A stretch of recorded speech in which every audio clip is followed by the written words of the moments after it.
What's up, guys? Welcome back. We got more Rodney Carrington today, and we're doing the Toby Keith Saga. Ooh. We know that Toby Keith unfortunately passed away. Yeah, so sad. Very recently, and we've done a few of his songs. It was good to kind of, recollect on his music career and get to know him a bit more. We dove back a little bit further on in his career. We did some more recent stuff, so that was cool. Yeah, and then we got into some Rodney Carrington, and the only one that we've done thus far from him has been Marriage. Yes. And that one was hilarious. Yeah. Sam was crying, laughing.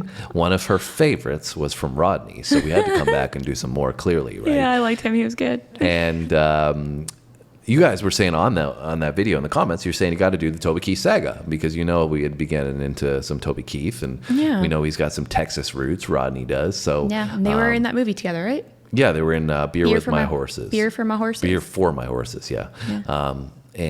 So he's got some history with Toby Keith, so I don't know if he's going to touch on that in this one, but you guys told us, check this one out. That's why we're here. You ready? I'm ready. Let's do it. Let's go.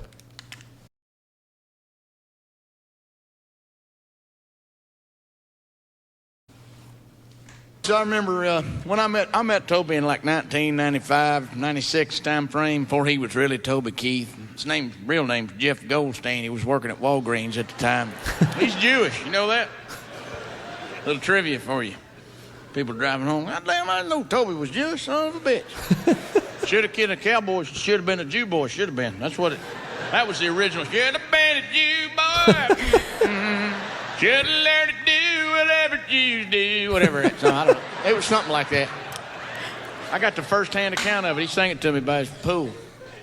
Anyway, first time I ever met him, I actually met him on the golf course. We were on the same record label, and we were supposed to play golf together, and he came down there, and they said, "This is Rodney Carrington." He said, "Tell me a joke." Not, "Hi, I'm Toby, nice to meet you, it's a pleasure." None of that, nothing. Just tell me a joke. I said, "Sing me a song." And we didn't say shit to each other for 5 hours while we played golf. That's a true story, I'm not lying to you. And we hung out that evening at that event, and he turned out to be a nice guy, and I didn't see him for 10 years. His career went, and my career went, and now here I am, see? But here's the deal, Toby's up here, he has nowhere to go but here, eventually. And I can keep going sideways forever, and eventually he'll catch me. See how that shit happens? So I ran into him 10 years later, and I'm going to get to the chase. We were sitting in this bar one night, and we were talking. I said, "Hell, I ain't seen you in, 10 years?" And blah, blah, blah, whatever. And he talked about his life, and then I'd listen. Then he'd talk more about it, and I'd listen more about, I could have said, "Hey, I got a new truck." And he went, "I got a new rocket," and you just didn't matter. And like, I can't compete, dipshit, so I just listened to you. He says, "I got an idea for a movie. I want you to help me write it, Rodney." I said, "Well, that sounds a lot like a pickup line. I ain't going back to your hotel with you." He didn't laugh at that. He looked at me like, "What the fuck?"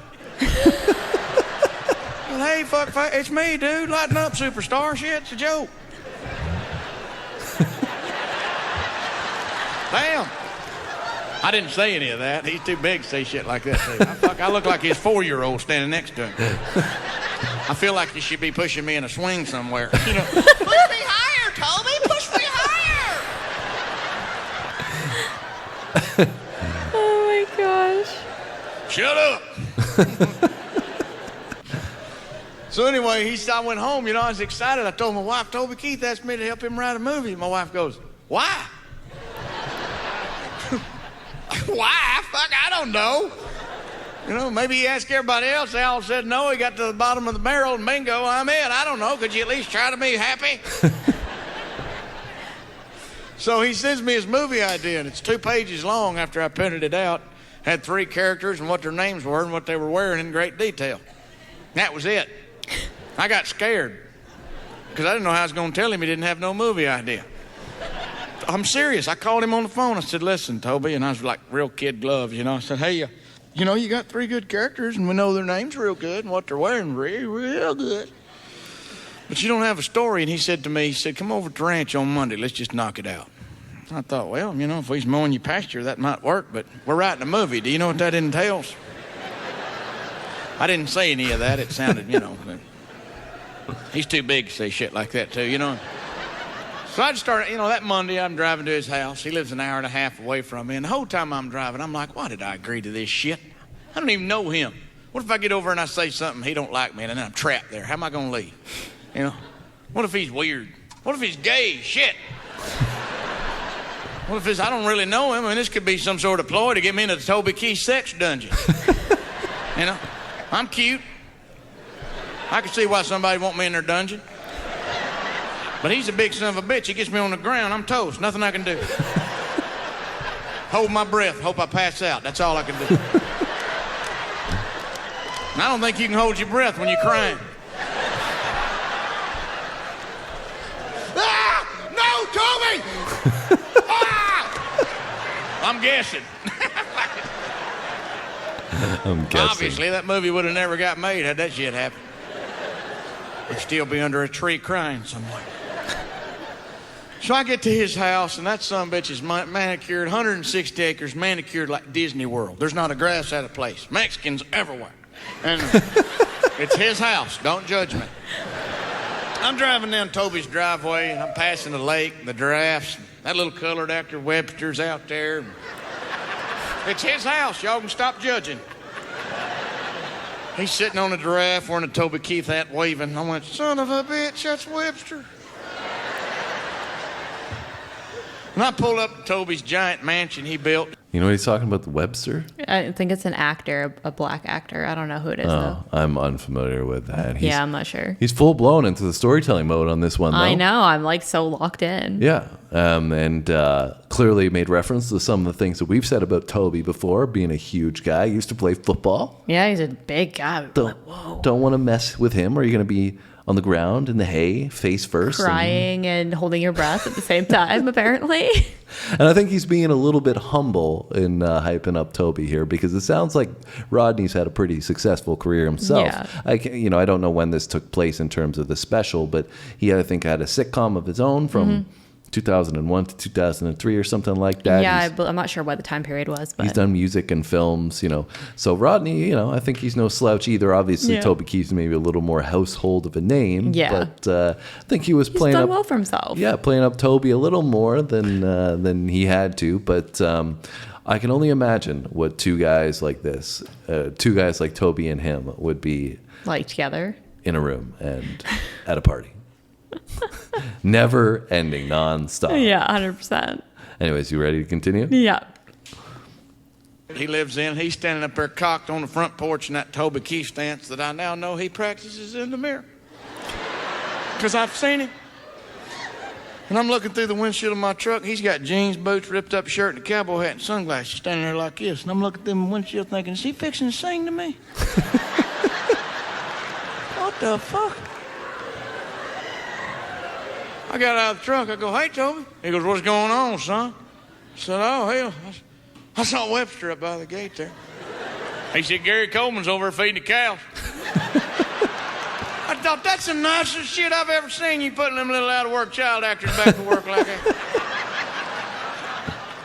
Anyway, he said, come on, let me show you around. Basically what he was saying was, come on, let me show you some shit you'll never, ever have. Come on. And I followed him, and he does this I'm a real cool country music superstar walk. Kind of like I'm a badass. Look at me, I'm Toby Keith kind of walk, And I'm trying to do it behind him, trying to match him, Security guard saw me, and I went, oh, shit. And then I went back to my regular walk. Just a spoonful of sugar makes the medicine go down, the medicine go down, the medicine. So we get to this 25-car garage of his, and he's got shit none of the rest of us have. He has a motorized pogo stick. Who has that? Toby Keith has that. It's got a 5-horsepower Briggs Stratton on it. You got to ride it till it runs out of gas. Ain't no getting off that some bitch. I went down his driveway twice and swallowed 4 pieces of gum. I was damn near. Look, a bicycle helmet on. He was laughing his ass off. And he's got cars we ain't even seen in magazines. And he's showing them to me. He says, you know what this is? I said, no. He said, this here, 1932 Ford Blugger something fancy. Can't remember what it said. I said, I only made 2 of these in the whole world, Rodney. I bought both of them. I blew My dad the would one like up over that. pasture so I could own the only one. Ain't that cool? His face, man. I said, shit, I got a truck. It's over there. He saw it. I said, I bet you ain't got none of that. He goes, what is that? I said, that's magical reindeer corn, Toby. He said, how come it looks like peanut M&Ms? I said, because I'm just fucking with you. You know he didn't laugh at that? He looked at me like, what the fuck? Who the fuck keeps peanut M&Ms in their pocket without a wrapper? What the fuck kind of shit That's is what that? I was thinking. I'm thinking I like them soggy. They're delicious. I can't believe he didn't laugh at that. I'd have laughed my ass off had somebody done that. So we got in his office that morning at 10 o'clock. We're working on the Beer from a Horse's outline. This is where it all started. 10 o'clock that morning until 4 o'clock the next morning. We looked up long enough to eat a sandwich his wife had brought in for us to eat. I was so tired I couldn't hold my eyes open when he's still asking me questions. And he finally goes, hell, it's 4 a.m. We better go to bed. I'm thinking I just saw the Easter Bunny. I'm trying to figure out, is it because I'm tired I saw the Easter Bunny, or does he just got so much fucking money the Easter Bunny lives at his house? I still don't know that. I still don't know. So he says to me, really honest to God, he goes, come on, let me show you where you're sleeping. And he picked up my suitcase and started to carry it. You know what I thought? Boy, I'd like to have a picture of that. Toby Keith is carrying my damn suitcase. But my camera was in the suitcase he was carrying. I thought it's going to be off rude of me to ask him to stop. Let me unzip that bag, get that camera out, and zip it back up and have him walk a little bit further while I pop off a few shots of him carrying my suitcase. So common sense just said, let that one go, Rod Sickle. So I followed him up a big spiral staircase and went down a long hallway, come to a fireman's pole, slid down about half a floor, come to a steel door with a slat, and the guy pulled it back. I could see his eyes. Toby said strawberries, and the door opened.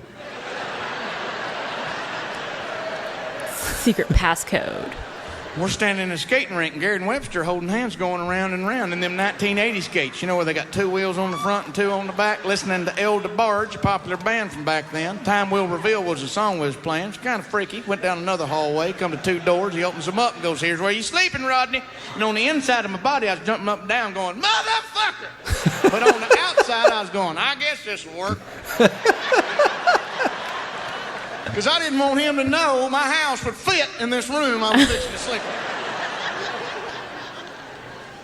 in. So I said, well, Toby, I sure appreciate everything. I guess this is good night. He goes, good night. But he stood in the doorway and kind of looked at me like this. So, good night. I tried to make it sound like, get out.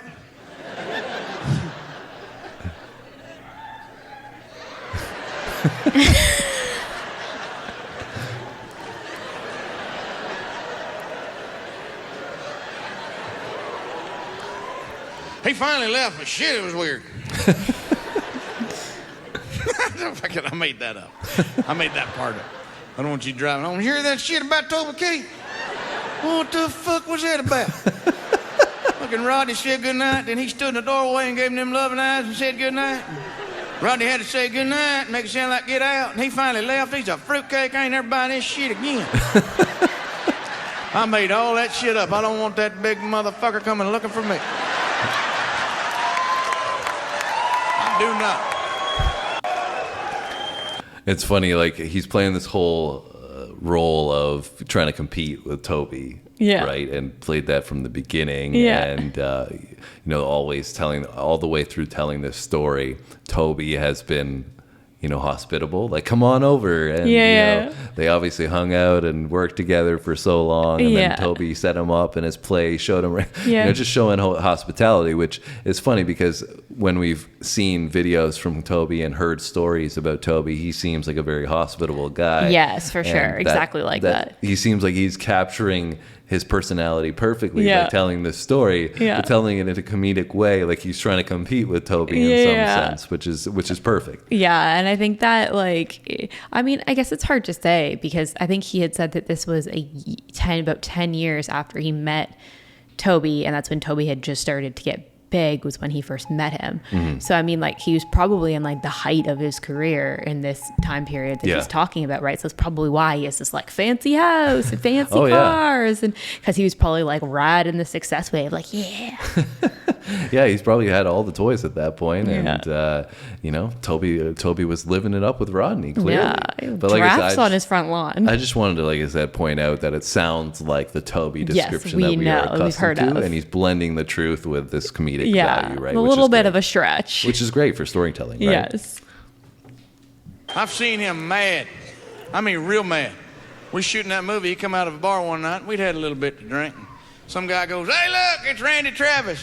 And I was laughing as hard as I've ever laughed in my life. I mean, I was like, ah! And Toby goes, "Who the fuck you calling?" And I went, "Oh, God." I went from laughing to,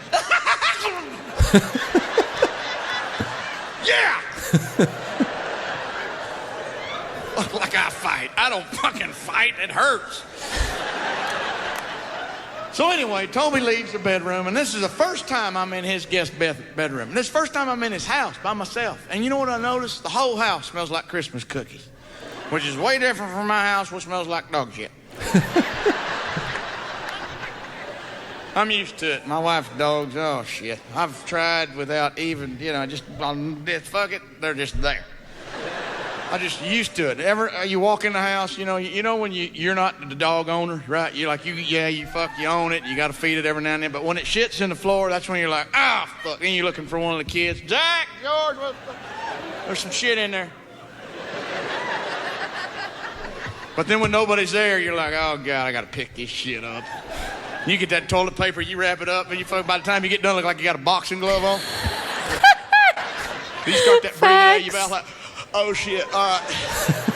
Oh fuck, I can't even look at this. Oh fuck, it's warm. Oh motherfucker. Oh shit. Oh shit. Oh shit. Oh son of a bitch. We'll kill that fucking dog. And then you just have to pretend it never happened. So anyway, I'm snooping around Toby's guest bathroom, and he's got like this real ornate thing that holds Q-tips, 5,000. I counted it right on the dot. I'm thinking, who the hell needs this many Q-tips in the whole house, let alone the guest bathroom? You lucky to get toilet paper in my guest bathroom. You'd be wiping your ass with a sock. Your own sock. You come out of my guest bathroom without a sock on, you better have that shitty sock in your pocket. Don't try to hide it under my sink or flush it down my potty and clog it up. Make me call the Roto-Rooter man, because I'll have your ass. Are we clear? The Roto-Rooter man? Moving on. So anyway, I'm laying in that guest bed of his, and that sumbitch is so comfortable. I mean, I'm asleep like that. And 10 minutes, I guess, rolled by, and I heard, "Rodney, are you up?" I went, oh, shit. My ass clenched together real tight.